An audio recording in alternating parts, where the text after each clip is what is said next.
snack. Me and you gonna have a little chat about books.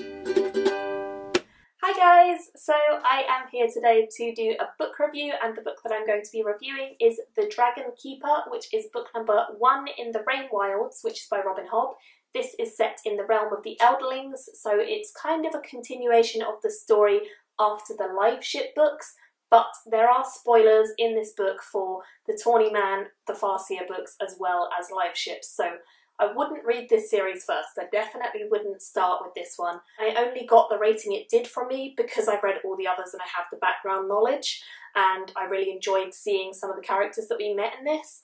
But honestly, it's not the best Robin Hobb book I've read. It's not my least favourite. My least favourite is still Assassin's Quest, the third one in the Farseers, but this one was definitely a second least favourite, if that makes sense. So I wouldn't recommend starting here at all, and I would only say that you should continue on with this series if you're really into the world and you're loving it as much as I am. With all that said, I read this as a buddy read with Sam and Mercedes, whose channels again I'll link down below. We are sort of a buddy reading Robin Hobb group now, and we seem to do all of the buddy reads of Robin Hobb together, and we love doing it because it means that we get to discuss it and talk about her and her writing and her world, which we are all obsessed with, as you guys know by now, because I've bought so many Robin Hobb books recently and I've been reading a lot of them. The Rain Wild books are really interesting. They were a series I was very much looking forward to when I first started the live ship books, because in the live ship books we get told about this magical, mystical place called the Rain Wilds, and the Rain Wilds is this place that very few people live. There's only one sort of small community there, and not many people can actually access the Rain Wilds because it is very magical. There are these horrible boggy places in the Rain Wilds that you can get caught up in, and you can die because the water will like eat through stuff. It will eat through boats, it will eat through skin. It's horrible. You don't want to fall in the water. And there are these big, epic, swooping trees that people live in. So they don't live on the ground, they live in the treetops.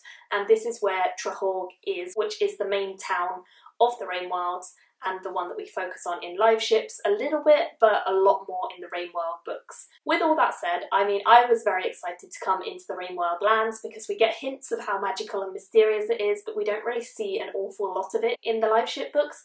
And in this one, I was hoping we would, and of course we do. In these books, we get to meet a whole cast of new characters. We do see a few returning characters, but mostly they are new. The only boats that can actually travel up the river are the live ships, which we know about from the live ship books. They are boats that are alive, and they have wizard wood, which means that they do not get eroded by the river.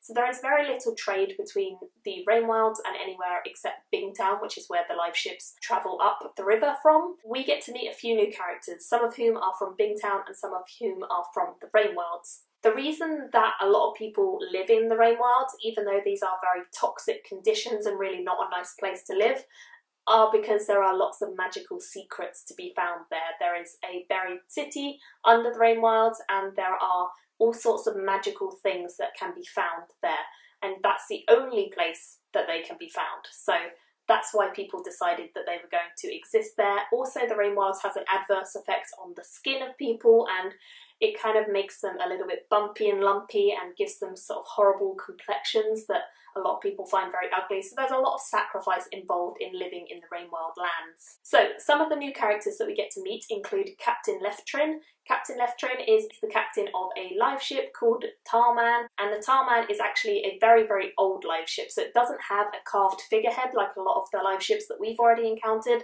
It just has eyes painted onto it, and it's a pretty old one, but it is a very reliable ship. It's been travelling up and down the Rain Wild River on and off for many, many years and bringing all sorts of goods, and Captain Leftrin is pretty satisfied with the life that he leads at the moment. He doesn't really feel like he needs to advance his position at all. He's quite a laid-back kind of guy, but one day he meets a lovely young lady and his perceptions kind of change a little bit, and he gets involved in a big adventure involving some of the mystical creatures. I think Leftrin is a character that I enjoyed more as I got to know him. I mean, at first I was a little bit unsure about who he was as a character and how major a part he was going to actually play in the book, but as the books went on it became clear he was a major character, and he does seem to go out of his way for some of the other characters at different points of the story, which I enjoyed seeing a lot. The next new character that we encounter is called Bymara, and Bymara is a young girl who has lived all of her life in the Rain Wilds. She was never actually meant to live because she was born with these grotesque growths on her,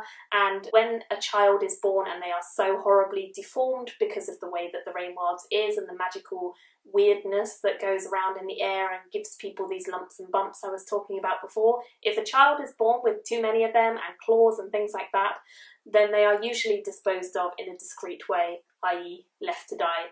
But she was actually kept alive by her father, who went and stopped this, and for that, her mother doesn't really care about her, doesn't really love and appreciate her. She quite despises the fact that Bymara is alive, and she doesn't have a good relationship with her mother. She does have an excellent relationship with her father. She hunts with him, and she's actually very good at hunting through the treetops and gathering food and things like that. But she decides one day that she needs a bit more adventure in her life. It's kind of a good opportunity for her to escape away from her mother for some time and start to discover who she is and discover where she can take her potential and what she can be.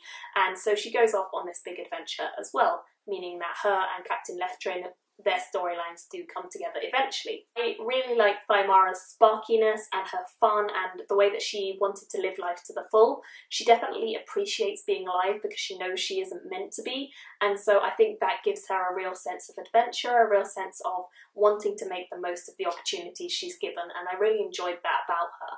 The final main character who we meet, who is a new one, Elise. Elise is a character who's from the Bingtown traders. She is of Bingtown traders stock, but for a long time she's been considered a kind of old maid.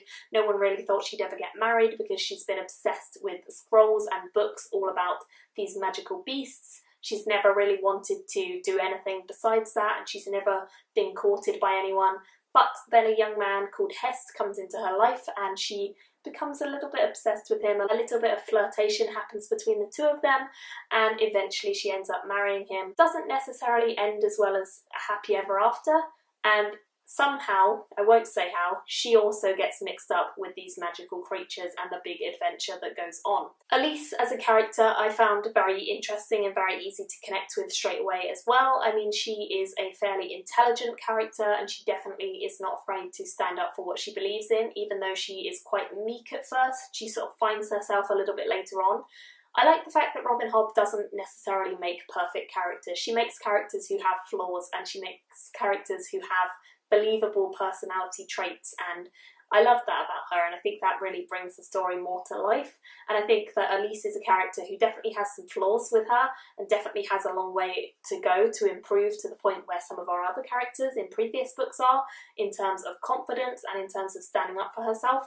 But she really does make a start on that path within this book, and I really enjoyed seeing that and seeing her progression as a character. The final characters that we come across in these books are dragons, of course. The title gives it away, and I'm not going to say how we come across this or anything like that, because that's all to do with the history of the previous books. So if you've not read the previous books, then you won't know how dragons come to be in the story, and you won't understand the full significance of it or of who they are. But if you have read them, then you'll really get that this is a book with some fantastic dragon characters. I think Robin Hobb does dragons exceptionally well. She's a very, very talented writer, and I think that her dragons are feisty, insolent, self-important, and quite selfish, which sounds a little bit like they'd be horrible, but honestly they make me laugh, and they are so obsessed with themselves. They look down on humans immensely. They do not believe that humans should be doing anything but serving them and praising them and singing their praises. And the dragons are just great. I really, really love the dragons. I think they are just utterly fantastic, and that was a major reason that this book got a 4-star rating from me instead of a 3.5, which is what Sam gave it, or a 3, which is what Mercedes gave it, is because I, as you all know, have an obsession with dragons, and I thought that the sections within this book that were including the dragons and the way that they spoke and the way that they interacted and more of the history and culture that we were learning about them were just exceptionally good. I loved those sections. I thought they were so, so well done, so well handled, and so mysterious. I really want to know more about them. I really want to find out where they come from and who they are and what they're going to develop into, because it's just fascinating to find out about dragons, and particularly Robin Hobb's dragons, who I know a lot more about, but I'm not going to spoil for you guys. But yeah, they link into the magic and all sorts of things in this world, and it's just fascinating to hear about them and find out more about them. So that was my favourite section within the whole book was definitely dragon sections. The pacing of this book was where the real problems started to begin with it. It's a much shorter book than many of Robin Hobb's other books. I believe it was actually intended to be a duology, but then the publishers decided they would split it into 4 books instead of 2, so each book is halved, which means that the ending of this book is ridiculously abrupt. I mean, it's quite dramatic, it's quite crazy, I wasn't expecting it, but it's really abrupt and it doesn't feel like a true Robin Hobb ending. The pacing of this feels quite fast. It feels like we're not getting as much development as some of her other books, and again I think this is because of it being split up.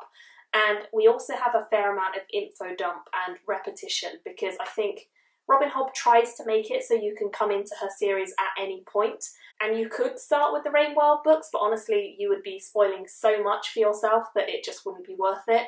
And I don't think this is a real representation of her writing and the way that she can do things. It does have a lot of flaws in terms of pacing and in terms of the fact that it really does suffer from info dumping and repetition from the last few series. We get a few moments where characters say something and then a few lines later they say it again and you just said that. And we also get a few moments where the pacing sort of jumps a massive amount forward in time in order to progress our characters, but it doesn't really develop them in that time, and so it's a little bit clunky. It definitely has some clunkiness. It's not a true seamless Robin Hobb writing style. Hopefully that's something that will smooth itself out as we go into the further books in the series. I think that's mainly because she wanted to catch people up if they hadn't read the previous books. It didn't really hinder my enjoyment that much. It was something that I know Mercedes and Sam were a little bit more concerned with than I was. I wasn't overly concerned with it because I was just loving the dragons, let's be honest. I mean, it is something to be aware of. It's not as good as some of her other books. So overall, I ended up giving this a 4 out of 5 stars because, as I said, I really enjoyed the dragon sections. I adored them, in fact. So because the pacing was clunky, but I adored those sections, I kind of had to even it out on that solid 4 stars. I would say it's a weak 4 stars, maybe a 3.75, but because I don't want to get into sort of quarter stars, let's just call it a 4 stars and say that that's what it is. I did really enjoy the book. I found it very easy to get through and I do want to continue on with the series. Of course I will be. Hopefully I will be starting the second one in the series next week. I'm very excited to, and I'm pretty sure that Sam and Mercedes are quite intrigued as well about where it's going, and we've heard good things about the rest of the series, so hopefully it does improve. I would love to hear your thoughts. If you guys have read this series, then let me know your comments. Did you enjoy it? Did you not enjoy it? How do you think it compares to the previous Robin Hobb books that you've read, or is this your first one? And if so, how did you like it? Because I feel like maybe if I hadn't read any of her stuff I would enjoy this more. You spoil so much of it for yourself if you start here, so I really wouldn't recommend it. But I would love to hear your thoughts about anything and everything to do with the Dragon Keeper. So thank you all for watching, leave me all your comments, and I will see you all again soon in another video. Bye! Me and you gonna have a little